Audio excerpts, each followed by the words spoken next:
অতঃপর হুট করে দৌড়ে বেরিয়ে গেল কক্ষ থেকে। পৃথাকে এভাবে দৌড়াতে দেখে হকচকালো তুর্য। সেও ছুটল মেয়েটার পিছু পিছু, কিন্তু দরজার নিকট আসতেই খেয়ালে এলো সে অর্ধনগ্ন, দেহের ঊর্ধ্বভাগে নেই কিছুই, নিচে শুধুমাত্র একটা শুভ্র রঙা তোয়ালে জড়ানো। তুর্য নির্লজ্জ ঠিকই আছে, তাই বলে এতটাও নির্লজ্জ নয় যে সে অর্ধ উলঙ্গ হয়ে শুধুমাত্র একটা তোয়ালে জড়িয়ে রাস্তায় রাস্তায় দৌড়াবে।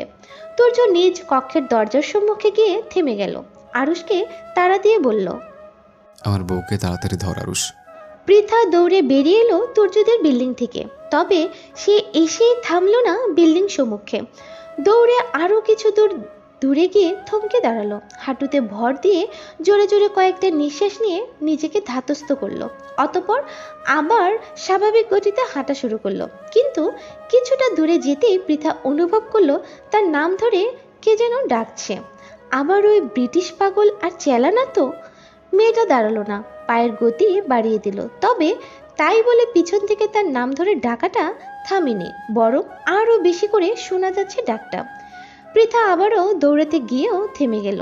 কণ্ঠস্বরটা কেমন যেন চেনা চেনা মনে হচ্ছে, আরুষ কিংবা তুর্যের কণ্ঠের ন্যায় মনে হচ্ছে না। পৃথা থমকে দাঁড়ালো, পিছন ফিরে তাকাতেই চোখে পড়ল অতি পরিচিত একটি মুখশ্রী। এ কি, এ তো পৃথার কলেজের একজন মাননীয় সম্মানীয় অধ্যাপক নাহিদ স্যার।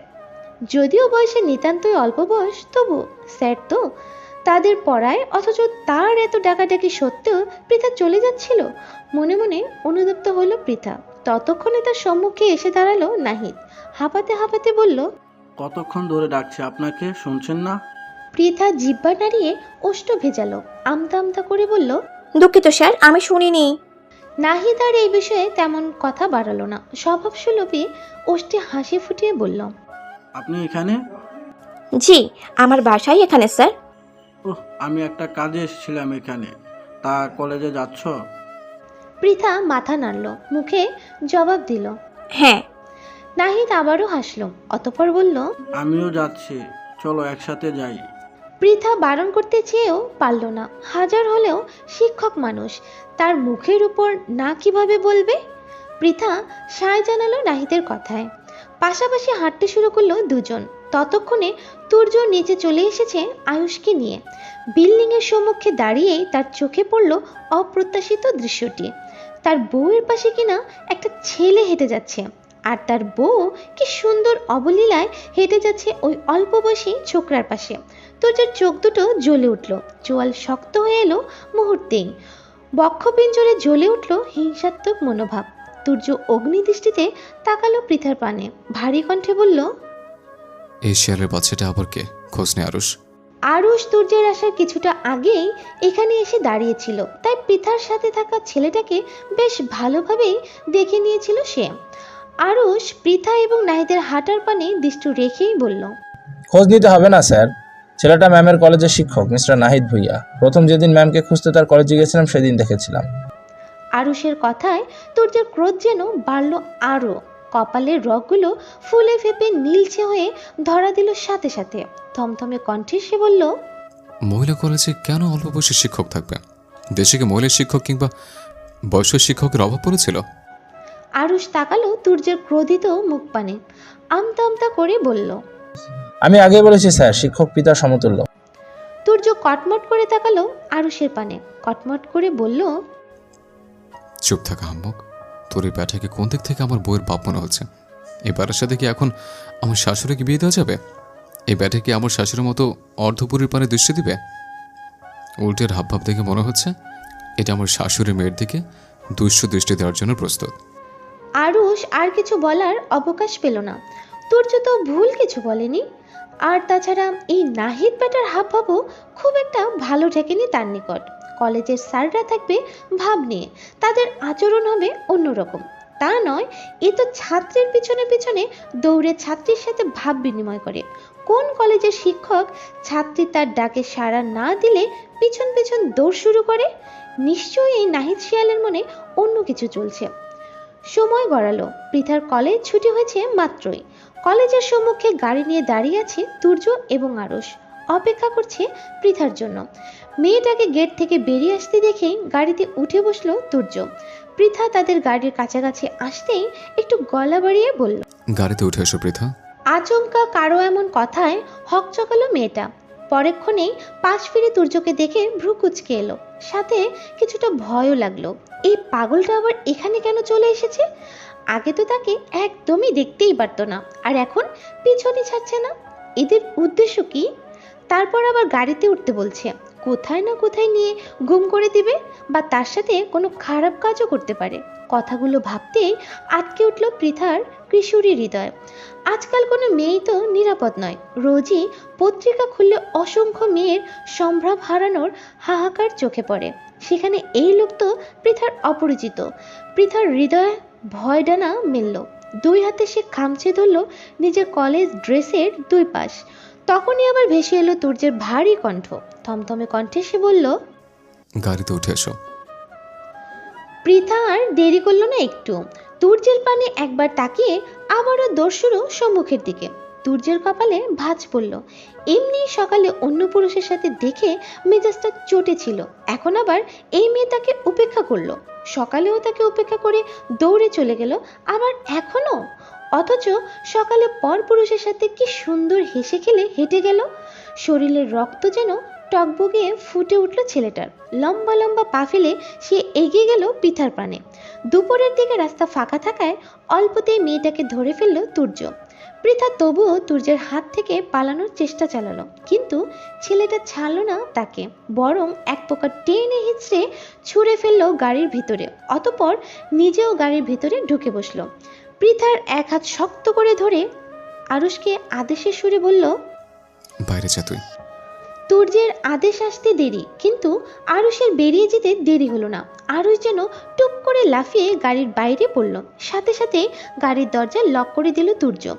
পৃথার হাত ছেড়ে গিয়ে গা এলিয়ে দিল সিটের সাথে। পৃথার ভয় আরও বাড়ল।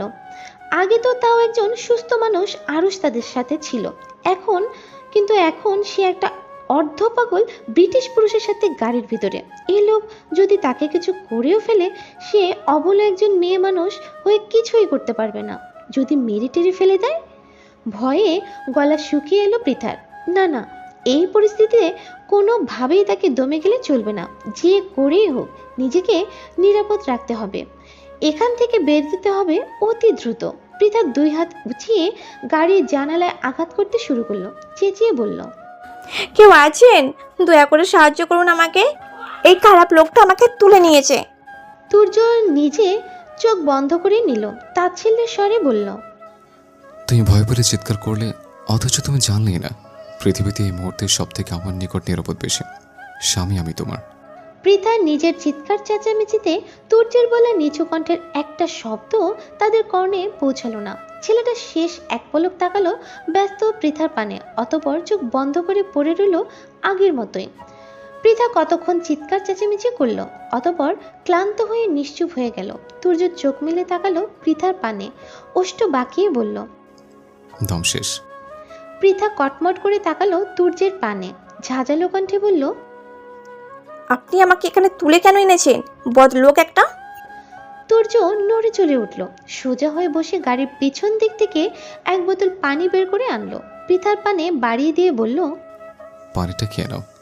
ইস, হাঁপিয়ে গেছে একদম। পৃথা পানিটা হাতে নিল না, বরং তেতে ওঠা কণ্ঠে বলল, খাবো আমি আপনার পানি খাবো, নামিয়ে দিন আপনি আমাকে। তুর্যের মেজাজটা সেই সকাল থেকেই চটে আছে। বউ তার, যার জন্য দীর্ঘ সময় অপেক্ষা করছে, খুঁজতে খুঁজতে ছুটে এসেছে সেই সুদূর ঢাকা থেকে রাজশাহীতে, তবু বউকে নিজের করে পায়নি। সেই বউ কিনা তার চোখের সম্মুখে তাকেই উপেক্ষা করে অন্য পুরুষের পাশ ঘেঁষে রাস্তায় হাঁটে, আর যত অভিনয় তার সম্মুখে। তুর্য তবুও নিজেকে যথাসম্ভব নিয়ন্ত্রণে রাখার চেষ্টা চালাচ্ছে। সে কখনোই চায় না এই বাচ্চা বউটার উপরে তার ক্রোধের কোনো লেশমাত্র পড়ুক। তুর্য জোরে জোরে কয়েকটা নিঃশ্বাস নিয়ে নিজেকে স্বাভাবিক করার চেষ্টা করলো, কিছুটা স্বাভাবিক কণ্ঠেই বলল, মুরগির বাচ্চার মতো থাকো। এইভাবে বাচ্চা হলো মুরগির মতো ফুসফুস না করে পানিটা গলায় ঢালো। চিৎকার চেঁচামেচি করতে করতে ঘেমে গেছো। আমাকে নিয়ে আপনাকে এত ভাবতে হবে না, আমাকে নামিয়ে দিলে এক্ষুনি। পৃথার কাট কাট কণ্ঠস্বর। দাঁতে দাঁত চাপলো তুর্য, নিজেকে যথাসম্ভব নিয়ন্ত্রণে রেখে বলল, নামিয়ে দেবো অবশ্যই, তবে তোমার বাসা পর্যন্ত গিয়ে। আমি আপনার সাথে যাব না, ব্রিটিশ বদলোক। তুর্য এবার আর নিজেকে ধরে রাখতে পারল না। ভেতর থেকে ক্রোধ যেন উপচে বেরিয়ে আসতে চাইছে ছেলেটার। চোয়াল শক্ত হলো তুর্যের। তার লম্বাটে পরিপুষ্ট হাতটা বাড়িয়ে হুট করে সে চেপে ধরল পৃথার সুঢল নরম কোমরখানা। সেখানে বেশ শক্তপোক্তভাবে চেপে ধরে মেয়েটাকে নিয়ে এলো নিজের নিকট। দাঁতে দাঁত চেপে বলল, তা আমার সাথে যাবে কেন? যাবে তো এই কলেজে অল্প বয়স্ক কোচে কোনো স্যারের সাথে। তুর্যের কণ্ঠ নিঃসৃত কোনো কথা তেমনভাবে পৌঁছালো না পৃথার কর্ণে। মেয়েটা বরং নাজেহাল হয়ে উঠেছে তুর্যের অপ্রত্যাশিত অনাকাঙ্ক্ষিত স্পর্শে। এই প্রথম পৃথার অঙ্গে কোনো পুরুষের ছোঁয়া, তাও এতটা গভীরভাবে, শরীরের গভীরতম এক স্থানে। মেয়েটা ক্ষণে ক্ষণে কেঁপে উঠছে কেমন। তীব্র অস্বস্তি বোধে নাজুক হয়ে পড়েছে ছোট্ট মেয়েটা কিশোরীর হৃদয়। ভেতরে ভেতরে তোলপাড় শুরু হয়ে গেছে। এলোমেলো দৃষ্টি ফেলল পৃথা, কম্পিত কণ্ঠে বলল, আমাকে ছেড়ে কথা বলুন। তুর্য ছাড়ল না, বরং টেনে মেয়েটাকে আরো নিকটে নিল। পৃথার মুখের কাছে মুখ নিয়ে বলল, ছাড়বো না। কি করবে তুমি? তুর্যের প্রতিটি নিঃশ্বাসের বায়ু আর আশ্রে পড়ছে পৃথার চোখ মুখে। পরম আবেশে চোখ দুটো বন্ধ করে নিল মেয়েটা। কিন্তু আশ্চর্যের বিষয় হলো, তুর্যের এই অনাকাঙ্ক্ষিত স্পর্শ পৃথার কেমন খারাপ লাগছে না। পৃথা শুনেছে পুরুষ মানুষের অযাচিত স্পর্শ খারাপ স্পর্শ বা কুনজর নাকি নারীরা বুঝতে পারে। পৃথাও হয়তো এর আগেও এমন স্পর্শের কখনো সম্মুখীন হয়নি, তবে কোনো পুরুষের নজর দেখেই বুঝে নিতে পারত কোনটা ভালো নজর এবং কোনটা খারাপ নজর। তবে আজ কেন এই স্পর্শের মানে সে বুঝতে পারছে না। এই অপরিচিত স্পর্শ খারাপ লাগছে না পৃথার নিকট, আবার ভালোও লাগছে না। কেমন দোটানার মন মজেছে। লজ্জা, ভয়, সংকোচ, সংশয়ে হৃদয় আবদ্ধ হয়েছে। তবুও কেন যেন পৃথা জোর গলায় কিছু বলতে পারছে না। এটাই বোধহয় পবিত্র সম্পর্কের বন্ধন। লোকমুখে শোনা যায়, বিয়ে নামক পবিত্র বন্ধনে আবদ্ধ হলে দুই নরনারীর মধ্যে সৃষ্টিকর্তা এক অদৃশ্য বন্ধনের সৃষ্টি করে সাথে সাথে। কথাটা বোধহয় বহুলাংশে সত্যি। তাই না জেনে না বুঝেও তুর্যের স্পর্শকে খারাপের খাতায় ফেলতে পারছে না মেয়েটা। পৃথা চোখ বন্ধ রেখেই শীতল কণ্ঠে বলল, চিৎকার করব আমি। তুর্য বাঁকা হাসল। পৃথার মনের অবস্থা একটু হলেও বুঝল সে। তীক্ষ্ণ কণ্ঠে ছেলেটা বলল, প্রথমত তুমি হাজার চিৎকার করলেও তোমার কণ্ঠে উচ্চারিত একটা শব্দ গাড়ির বাইরে যাবে না। দ্বিতীয়ত, তুর্য চৌধুরীর হাত থেকে তোমাকে বাঁচানোর সাধ্য আর কারণে এই মুহূর্তে। তুর্য চৌধুরী নামটাই কম্পন ধরালো পৃথার কায়া জুড়ে। এর আগে বহুবার এই লোকের সাথে পৃথার দেখা হয়েছে, ঝগড়া হয়েছে, তবে নামটা জানা হয়নি।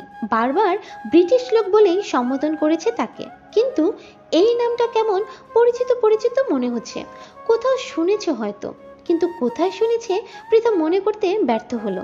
যেথায় শুনেছে শুনুক তো।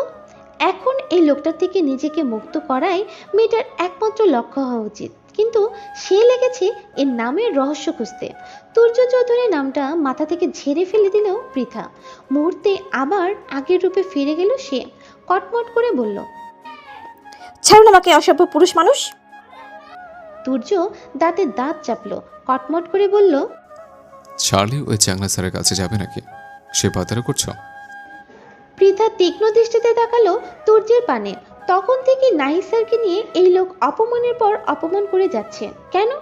নাহিদ স্যারের সাথে তার কোনো সম্পর্ক আছে নাকি? নেই তো। শুধুমাত্র আজ সকালে একসাথে একটু কলেজে এসেছে, তাই এই লোক এত কথা বানিয়ে ফেললো।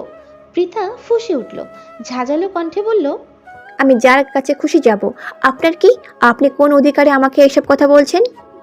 তুর্য রেগে গেল, খাবলে ধরল মেয়েটার নরম কোমরের ভাঁজ। ক্রোধে হিস হিসিয়ে বলল, কোন অধিকারে বলেছে তা তোমার রাজাকের বাপকে জিজ্ঞেস করো। সে খুব ভালোভাবে চেনে আমাকে, আর আমার অধিকারটাও তার জানা সম্পূর্ণভাবে। পৃথা তেতে গেল, উঁচু কণ্ঠে বলল, একদম আমার বাবাকে উল্টোপাল্টা কথা বলবেন না। আমার বাবা মোটেও রাজাকার নয়, বরং আপনি ব্রিটিশ। তুর্য মুখ বাঁকালো, নির্লিপ্ত হয়ে বলল, তোমার বাপটা রাজাকার, ভাই দুটো আলবদর আল শামস। তোমার গোষ্ঠীর শুদ্ধ সব বেমারের দল, শুধুমাত্র তুমি ছাড়া। মুখ সামলে কথা বলুন। তুর্য আলতো হাসলো। পৃথার পানে আরেকটু ঝুঁকে বলল, মুখ সামলাবো না আমি, কি করবে? মুখে চুমু খাবে? তেমন ইচ্ছে থাকলে দ্রুত কাজটা সেরে ফেলো, শুভ কাজে দেরি করতে নেই, জানো না তুমি? পৃথা হতভম্ব হয়ে গেল। সবকিছু যেন মাথার উপর থেকে চলে গেল।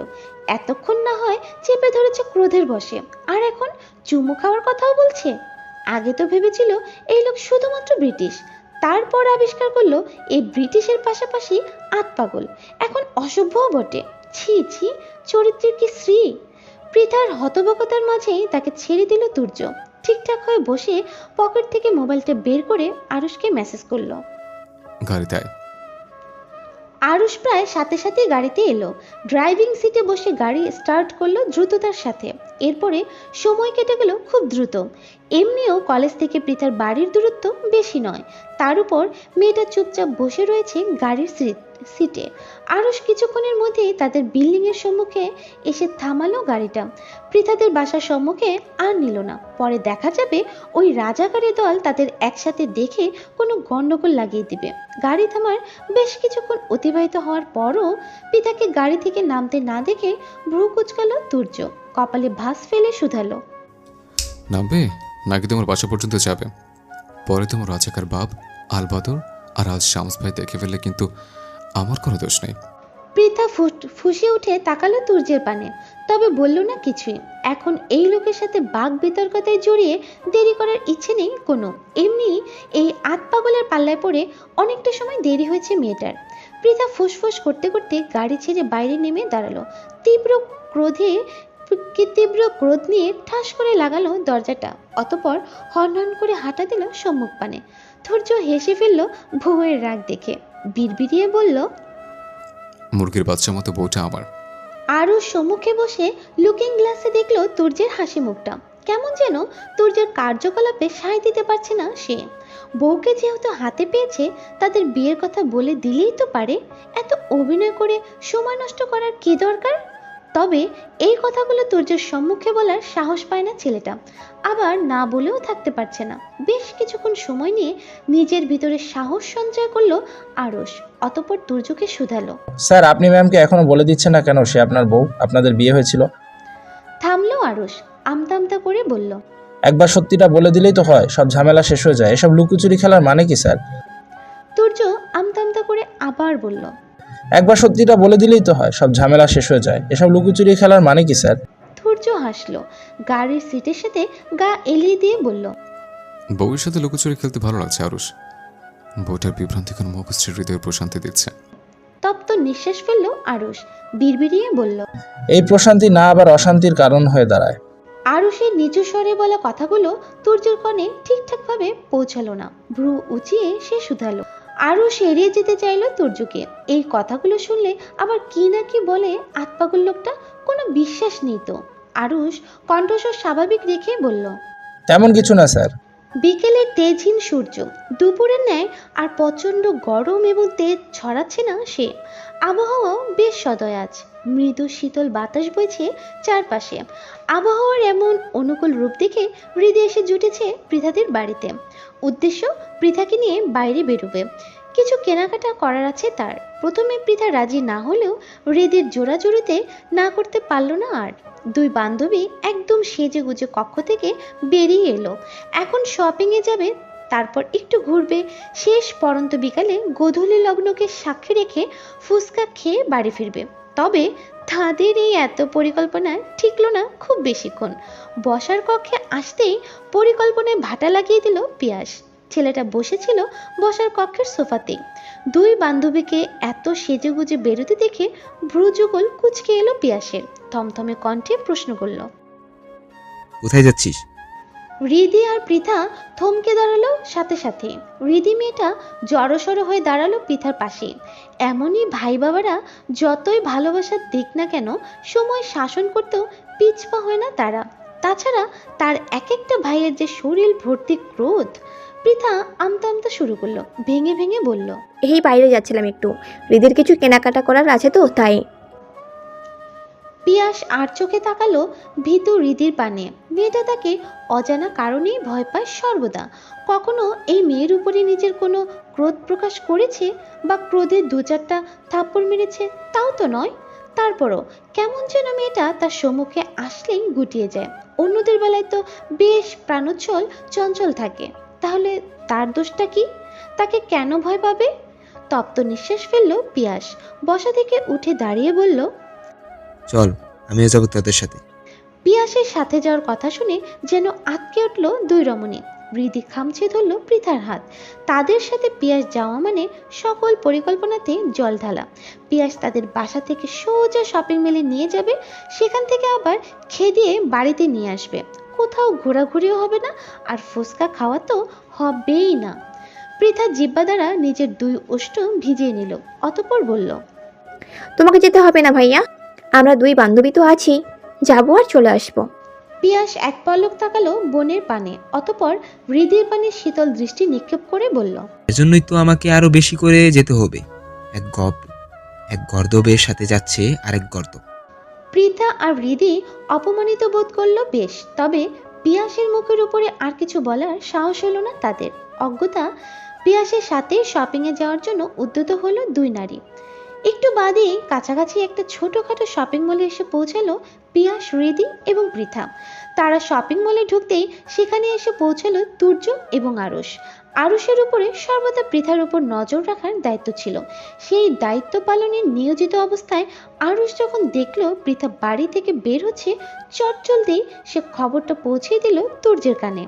তুর্য দেরি করেনি, কোনো রকমে তৈরি হয়ে পিছু নিয়েছে বউয়ের। ফলস্বরূপ এখন সে শপিং মলে ঢুকে পিয়াসেকে বউয়ের সাথে দেখেই মেজাজটা চটে গেল ছেলেটার। কোথায় বউ একা আসবে, তার পিছু পিছু একটু ঘুরঘুর করবে, কিশোরী বয়সের ন্যায় নিজের বউ নামক মেয়েটাকে বিরক্ত করবে, তা না। কাবাবের মধ্যে হাঁটতে হতে আরেকজন এসে হাজির। তুর্য দাঁতে দাঁত চাপলো, কটমট করে আরুষকে বলল, এই আলবতটা এখানে আমার বউয়ের সাথে কি করছে? আরুষ শুনল তুর্যের প্রশ্ন, তবে প্রত্যুত্তরে বলল না কিছুই। আসলে এই আলবদর কেন এসেছে তা সে নিজেও জানে না। হয়তো বোনকে একা ছাড়তে চায়নি, তাই এসেছে। তুর্য আড়াল থেকে বেশ কিছুটা সময় নিয়ে ঘুরঘুর করলো বউয়ের কাছে যাওয়ার জন্য, কিন্তু সে সুযোগ আর এলো না। পিয়াসটা যেন আঠার মতো লেগে আছে মেয়েটার সাথে। তুর্যের মেজাজ বিগড়ালো আরও। আজ শুধুমাত্র বউটার মনের মধ্যে তাকে নিয়ে কোনো নেতিবাচক প্রভাব ফেলতে চায় না বিধায় পৃথার বাপ ভাইয়ের সাথে ঝামেলা করছে না, নয়তো দেখিয়ে দিত তুর্য কি জিনিস। এমনি বউর হৃদয়ে তার জন্য নেতিবাচক চিন্তা ভাবনার তো শেষই নেই। তুর্যের ভাবনার মধ্যে পৃথারা এগিয়ে গেল বিল পরিশোধ করতে। আজকের মতো কেনাকাটা শেষ তাদের। বিল পরিশোধ করার সময় শপিং মলের একজন মহিলা কর্মচারী তড়িঘড়ি করে দৌড়ে এলো একটা প্যাকেট হাতে। জনবলে পিয়াস, পৃথা, হৃদি তিনজন থাকলেও কর্মচারী নারীটা প্যাকেটটা এগিয়ে দিল পৃথার পানে, হাসি মুখে বলল, ম্যাম, এটা আপনার।